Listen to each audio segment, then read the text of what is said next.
France 24, LCP. Public Sénat présente.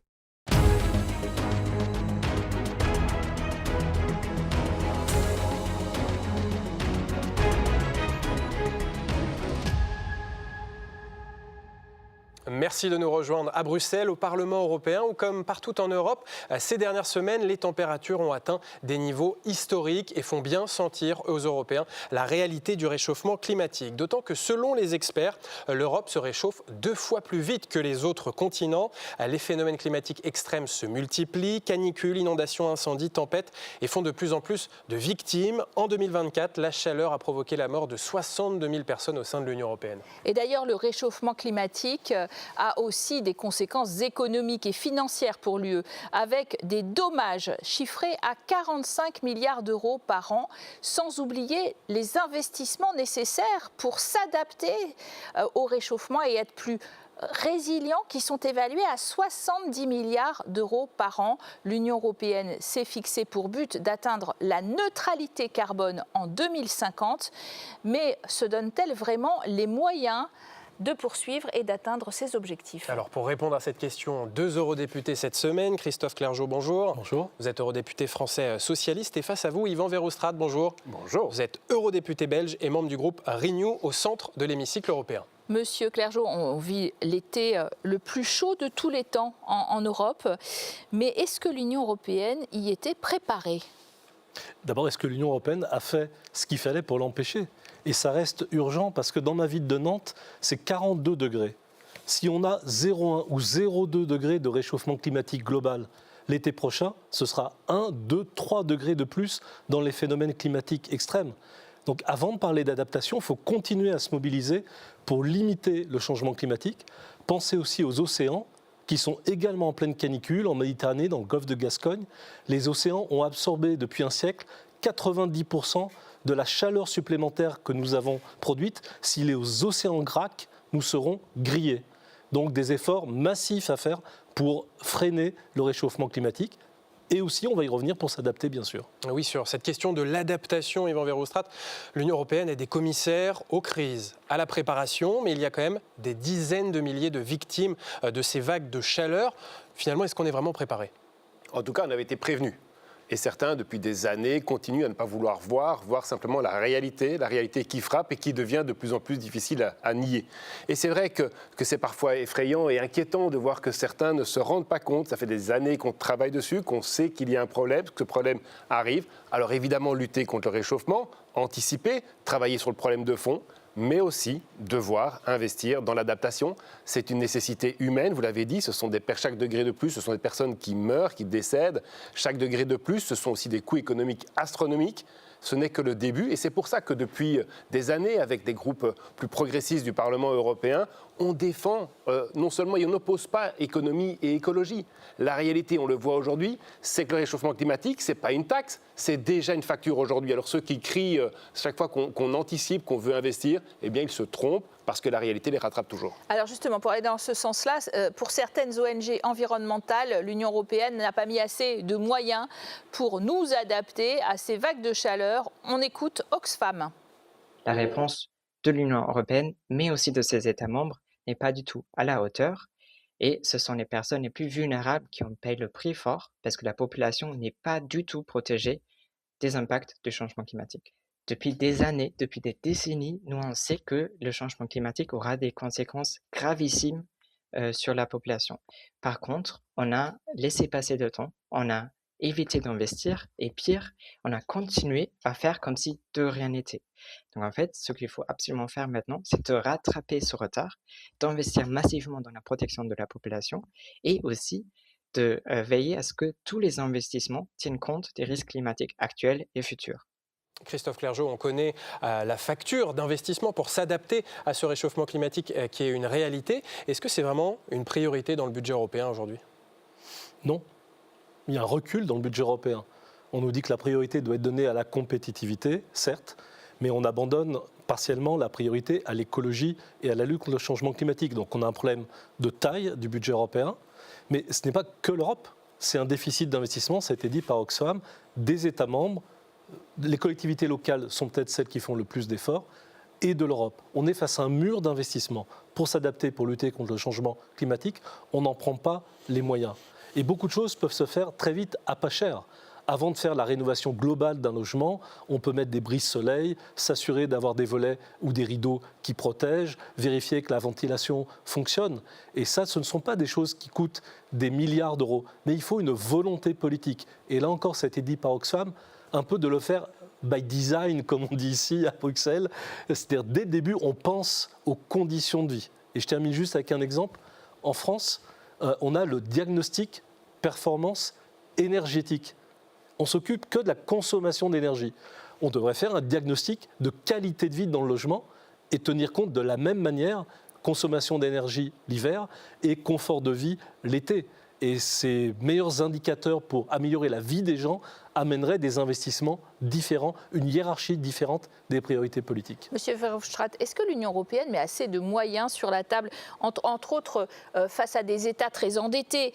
Comment est-ce qu'on finance ces politiques? Est-ce qu'on a déjà commencé à y penser, à cette résilience et à les financer? Vous savez, moi, depuis quelques semaines, quelques mois, je défends au sein de ce Parlement l'idée d'un New Deal énergie. New Deal énergie, c'est aussi en grande partie isoler le bâti pour la transition climatique, pour évidemment éviter de dépenser, de chauffer l'atmosphère l'hiver, mais évidemment aussi améliorer la qualité de vie et garder un logement isolé l'été. En fait, ce n'est pas en contradiction. Il y a des moyens importants qui doivent absolument être mobilisés, mais beaucoup plus importants que ce que l'on fait actuellement, parce que vous parlez de dette des États. Mais le problème de nos États, ce n'est pas de la dette d'investissement qui rapportera de l'argent sur le long terme. Le problème de nos États, la France ou la Belgique, c'est qu'on a des dettes sur des dépenses courantes. Ce n'est pas des dettes d'investissement, ce sont des dettes de tous les jours, des dépenses de tous les jours. Ce que l'on doit faire aujourd'hui, c'est un choc d'investissement pour préparer l'avenir. Et pour cela, l'Europe devrait être en capacité de faire de la bonne dette. Parce qu'investir dans nos infrastructures, isoler nos écoles, isoler nos hôpitaux, isoler nos maisons, dans nos infrastructures énergétiques, les réseaux, les capacités de production, ça c'est de la bonne dette aussi pour pouvoir contrer ceux qui aujourd'hui continuent à dire drill baby drill et qui nous vendent du pétrole. On parle de Donald Trump, bien sûr. Christophe Clergeau, comment on finance ces investissements pour l'adaptation climatique? Par de la dette supplémentaire des États ou par une fiscalité, une nouvelle taxe sur certains secteurs de l'économie polluants? Les deux vont ensemble, puisque la dette, il faudra bien la rembourser. Donc si on veut augmenter la taille du budget ou lever une dette, il faut prévoir les nouvelles ressources propres de l'Europe. Et les nouvelles ressources propres, oui, elles doivent s'asseoir sur les activités nocives pour la société.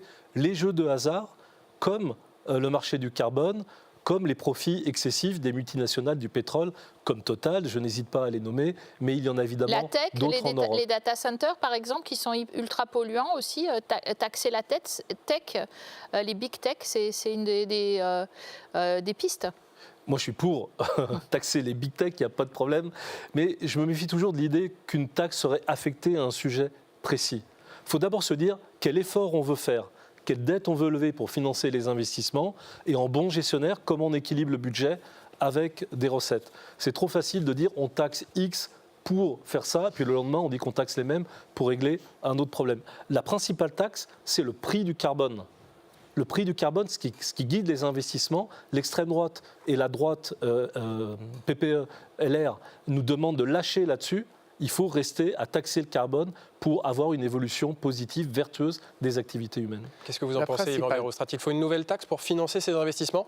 Je vais y venir, mais la principale taxe aujourd'hui, que l'extrême droite et la droite conservatrice ne comprennent pas, c'est la taxe qu'on paye tous et qu'aucun politicien ne décrète, c'est-à-dire la taxe que l'on paye à cause du réchauffement climatique, des femmes et des hommes qui perdent leur vie, des coûts astronomiques pour refroidir nos bâtiments. Ça, c'est une taxe. C'est une taxe qu'un politicien n'a pas décidée, donc elle est facile, milliards d'euros par an. Mais ce sont des milliards et des dizaines de milliards d'euros, en effet, qui coûtent en vie inchiffrables. Et en réalité économique. Ce sont l'équivalent de journées et de journées de grève, simplement parce qu'on n'a pas le courage de prendre les décisions. Et ça, la droite et l'extrême droite, ils refusent de le voir, parce que c'est facile, parce que ça ne se décrète pas. Mais on ferait bien mieux de décréter des vraies taxes, des vrais emprunts, des vraies dettes positives, justement pour arrêter de dépenser de l'argent de manière inutile. C'est ça la réalité. Pour le reste, sur la Big Tech, pour revenir à la Big Tech, moi je suis pour, pas forcément pour ceci. Je suis pour parce que simplement on sait qu'aujourd'hui il y a un évitement de la taxe de la part des entreprises numériques qui au mieux se délocalisent au sein de l'Europe avec une concurrence fiscale et plus que probablement sortent de l'Europe et vont dans les paradis fiscaux ou des valorisations en bourse, entre autres avec l'intelligence artificielle. C'est la fin de notre système de solidarité si on n'arrive pas demain à taxer, entre autres, l'intelligence artificielle. Et les grands groupes pétroliers, il faut aussi les taxer pour pouvoir investir dans cette adaptation. Moi, je suis un libéral. Et je suis un libéral aussi au sein du Parlement européen, un libéral qui pense que d'abord, la liberté, elle doit être faite pour du sens. Mais ce qui est sûr, c'est que certains libéraux, ce qu'ils oublient de dire, c'est que le premier acte d'un libéral, c'est de veiller à ce qu'il n'y ait pas d'abus de position de monopole, qu'il n'y ait pas d'abus de position dominante, ce qu'on a fait au sein de l'Europe. Aujourd'hui, les géants énergétiques, ce sont des abus de position de monopole, ce sont des rentes qui se créent. Ça, ce n'est pas du libre-échange, ce n'est même pas du commerce, ce n'est même pas de l'économie. Donc oui, je pense qu'il faut oser pouvoir aller chercher l'argent où il est. Alors, il faut aussi accompagner les citoyens qui souffrent de ces vagues de chaleur. Et dans le débat surgit l'idée d'un congé climatique permettant à un salarié de ne pas aller travailler sans perdre son revenu. Ce congé climatique, il a été mis en place par l'Espagne en 2024, après les inondations meurtrières qui ont frappé le pays. Écoutons ses défenseurs. Nous mettons en place un congé climatique pouvant aller jusqu'à 4 jours lorsque les travailleurs, en raison d'événements météorologiques, ne sont pas en mesure de se rendre physiquement au travail ni de travailler à distance. Christophe Clergeau, vous dites oui au congé climatique, même si cela a un coût et si cela peut aussi baisser la productivité.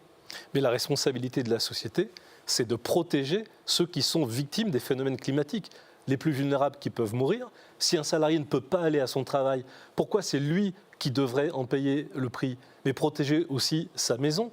Quand on a 12 millions de maisons en France, avec des fondations sur l'argile, que ça peut déformer l'argile, faire exploser les fondations, et qui peut refaire les fondations de sa maison avec son budget? Donc la puissance publique aujourd'hui, elle doit protéger ceux qui sont les victimes du changement climatique et des phénomènes climatiques extrêmes, les travailleurs comme les plus vulnérables, comme les petits propriétaires. Et ça, c'est un changement de paradigme total qu'il faut assumer. Comment on fait côté productivité s'il y a il y a congé climatique de plusieurs jours des travailleurs en cas d'épisode climatique excessif, c'est-à-dire assez souvent, ça va arriver de plus en plus souvent. Et c'est pour ça que je pense qu'il faut s'adapter. L'objectif n'est évidemment pas le congé climatique. Le congé climatique, c'est une solution à court terme parce qu'on n'a pas d'autre solution à proposer. L'objectif, c'est qu'il y ait le bien-être au travail, y compris dans des conditions climatiques difficiles qui vont être de plus en plus fréquentes. Et donc, c'est de travailler de nouveau sur la structure du bâti, sur nos écoles, nos hôpitaux, nos bureaux, pour que les gens puissent travailler.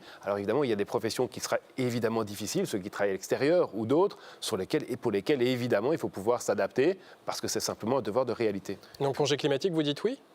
Je pense qu'à certains moments et à certains endroits c'est nécessaire, c'est juste nécessaire, mais ce n'est pas l'objectif.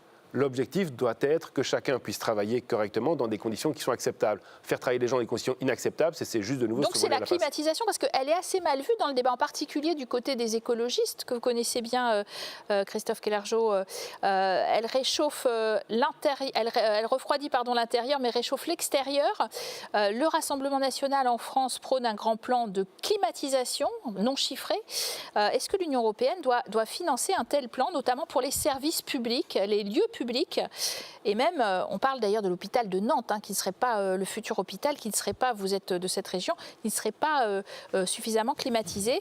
Installer la climatisation aussi avec des aides chez les personnes les plus vulnérables. D'abord, l'extrême droite, ce sont les pompiers pyromanes. Ils ont allumé le feu et maintenant ils nous expliquent comment il faut l'éteindre. Ce qui est quand même un paradoxe absolument incroyable et assez criminel.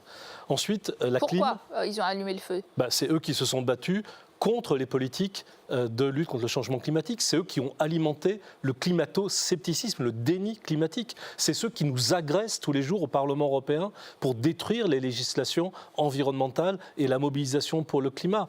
Donc le mensonge doit cesser. Après, la climatisation, c'est ni un tabou, ni une solution.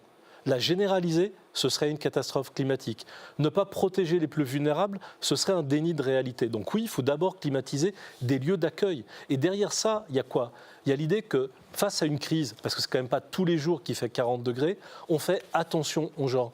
On est capable de proposer à une personne âgée d'aller se déplacer à un endroit où il faut plus frais et d'être avec elle pendant plusieurs heures. On est capable d'ouvrir des lieux collectifs, même pour les SDF, même pour les gens en grande précarité. C'est retrouver le sens de la solidarité. Et puis, il y a des systèmes de climatisation qui sont assez performants dans les pompes à chaleur les plus récentes. Si on fait un peu de climatisation, acheter des pompes à chaleur européenne et produite en Europe, c'est aussi mieux que de partir dans tous les sens climatisation à l'infini pour acheter en Chine les amis de Mme Le Pen, Poutine, Trump et les Chinois. C'est ça l'avenir qu'on nous propose pour l'Europe, c'est pas le mien. Yvan Verhofstadt, est-ce qu'il faut un plan européen pour financer le développement de la climatisation ? De nouveau, je pense que comme l'exemple que vous citez, vu de Belgique, honnêtement, le Rassemblement national, c'est débile, en fait, la politique qu'ils proposent. Ils nous disent qu'il faut absolument mettre des climatiseurs, mais ça fait des années qu'ils luttent contre l'isolation, ça fait des années qu'ils nous empêchent de mettre correctement un business case pour des pompes à chaleur. Alors, de la climatisation, oui, mais de la climatisation sans isolation, je suis désolé, c'est ridicule. Et donc, à un moment donné, je crois que c'est là où mettre un emplâtre sur une jambe de bois, quand c'est nécessaire, il faut le faire. Mais l'objectif, c'est quand même de soigner la jambe de bois. Et avec le Rassemblement national, vu de l'extérieur, je peux vous dire qu'on n'a vraiment pas l'impression qu'il n'y a qu'une jambe de bois qui va être soignée. Alors, parlons de nos objectifs. 2050, donc on veut être à zéro émission de CO2. Et pour ça, d'ailleurs, il faudrait investir 450 milliards par an pour atteindre cet objectif qui est très théorique. Et puis, en même temps, on voit au Parlement, dans votre hémicycle, que le pacte vert, toutes les lois, justement, qui permettraient d'atteindre ces objectifs, elles sont petit à petit détricotées au motif que la concurrence de Donald Trump aux États-Unis, de la Chine, etc., est trop forte et qu'ils ne font pas comme nous. Eh bien justement, il faut avoir une volonté politique, donc vouloir investir cet argent pour éviter le changement climatique qui arrive et qui serait encore plus dévastateur que les crises que l'on connaît aujourd'hui. Il faut conquérir notre indépendance et on ne paye pas seulement les conséquences sanitaires des crises, on paye aussi les hydrocarbures, le pétrole, soit à la Russie, soit aux États-Unis, c'est de l'argent qui part. Et toutes les filières vertes doivent être des filières européennes. On a la capacité industrielle à produire en Europe ce qui est nécessaire et donc derrière à créer des emplois en Europe grâce à la révolution écologique. Donc le pouvoir d'achat, le social, l'écologie, le climat, ça doit aller ensemble. Et moi je suis socialiste, je suis écologiste aussi, je l'assume et je suis aussi pour l'industrie. Merci à vous d'avoir été nos invités aujourd'hui. Et très bonne suite des programmes sur nos antennes.